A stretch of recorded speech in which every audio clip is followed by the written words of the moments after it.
অবিশ্বাস তো 2008 সালেই বরবাদ হয়ে গেছে। প্রিয়তমাদের ভালোবাসা শুরু করেছে, তুফান দিয়ে তুফানের মতো উড়িয়ে দিয়েছে, রাজকুমারদের সকলের মাঝে মন জয় করেছে। বরবাদ তো অলরেডি মেয়েরা বরবাদ হয়ে গেছে, আশা করি ছেলেরাও বরবাদ হয়ে গেছে। তাণ্ডব কিছু একটা হবে।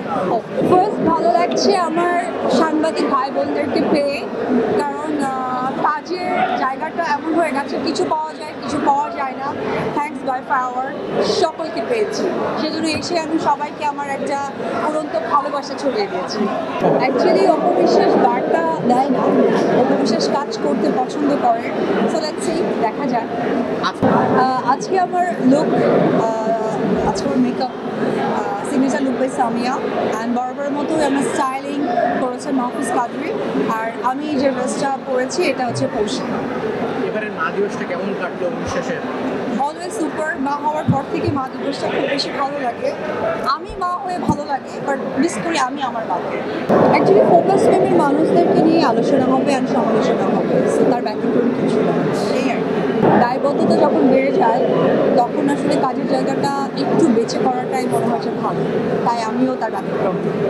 আর ভালো কাজের জন্য আমি নিজেও অপেক্ষা করছি, অ্যান্ড আমি ট্রাস্ট করি আমার যারা ফ্যান ফলোয়ার, যারা আমাকে সাপোর্ট করে, তারাও ঠিক ওয়েটিং করে। এবার ঈদটা অ্যাকচুয়ালি আমার দেশের বাইরে কেটেছে, সো আমি একটা বার্তাও দিয়েছিলাম আমার ফেসবুকে আমার বাচ্চাকে নিয়ে। আর ঈদের সিনেমা আসলে ওইভাবে দেখা হয়ে ওঠেনি, কারণ অপবিশ্বাস চিত্রনায়িকার পাশাপাশি একজন ব্যবসায়ীও, ব্যবসাতে একটু মনোযোগী হয়েছে। সো ভেরি সুন দেখে ফেলবো এক এক করে, এবার প্ল্যান আছে। স্পেসিফিক না, যেহেতু চলচ্চিত্রের সব কিছু সিনেমাই আমার, আর ডেফিনেটলি বরবাদ হচ্ছে আমাদের ঘরের ছবি। সো এখনও কোনোটাই দেখা হয়নি, বাট দেখবো। আমার মনে হয় আসলে ডে বাই ডে যা হচ্ছে, প্রিয়তমাদের ভালোবাসা শুরু করেছে, তুফান দিয়ে তুফানের মতো উড়িয়ে দিয়েছে, রাজকুমারদের সকলের মাঝে মন জয় করেছে। বরবাদ তো অলরেডি মেয়েরা বরবাদ হয়ে গেছে, আশা করি ছেলেরাও বরবাদ হয়ে গেছে। তাণ্ডব কিছু একটা হবে। অপবিশ্বাস কতটুকু বরবাদ হয়েছে বরবাদের সবকিছু দেখে আসে? অবিশ্বাস তো 2008 সালেই বরবাদ হয়ে গেছে। অ্যাকচুয়ালি আমরা দোয়া করি, চলচ্চিত্রের জন্য যে এইভাবে যে সুন্দর সুন্দর কাজগুলো আসছে, সো এটা যেন চলমান থাকে। আসলে এটার জন্য তো একটা প্রিপারেশন দরকার প্রপার, সো ওইটাই তো আসলে হয়ে উঠছে না। দেখা যাক, আশা ছাড়বো না, তবে ইচ্ছে আছে। অ্যাকচুয়ালি হয় কি যে একটা মানুষের তো এক একটা সময় সম্পর্ক জায়গাটা চেঞ্জ হয়ে আসে। লাইক আমি যখন চিত্রনায়িকা অপবিশ্বাস ছিলাম, মা অপবিশ্বাস হয়েছে, মা অপবিশ্বাসের সাথে যুক্ত হয়েছে অনেক কিছু দায়বদ্ধতা, দায়িত্ব। সো ওই জায়গা থেকে বিজনেসটা আমার কাছে মনে হয় যে আমরা প্রচুর কাজ করেছি আমি ডেফিনেটলি। সো ওই জায়গা থেকে না বিজনেসটা এই সময়টা আসলে করা উচিত। এটা নট অনলি আমি, এটা আমার মনে হয় যে বলিউডের ম্যাক্সিমাম তারকা অভিনেত্রীদেরকে বা অভিনেতাদেরকে দেখলে দেখা যায় যে তারা কিন্তু বিজনেসে নিজেকে ইনভলভ করেছে। সো আমিও ওই দিকে হাঁটছি।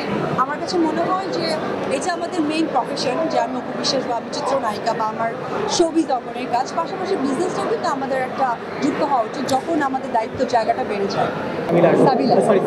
আচ্ছা, আমি মনে করি আমাদের বাংলাদেশের যত নায়িকারা আছে বা কাজ করছে বা নতুনভাবে শাকিবের সাথে কাজ করছে, তারা মোস্ট ট্যালেন্টেড। তো সাবিলা নূরের আমি অনেক কাজ দেখেছি, বিশেষ করে আমি ওর বেশ কিছু বিজ্ঞাপন দেখেছি। ও অনেক ট্যালেন্ট একটা মেয়ে। আমার মনে হয় সেই ট্যালেন্টটা আরও যুক্ত হয়েছে বাংলাদেশের সুপারস্টার না, আমি বলবো যে মেগাস্টার শাকিব খান।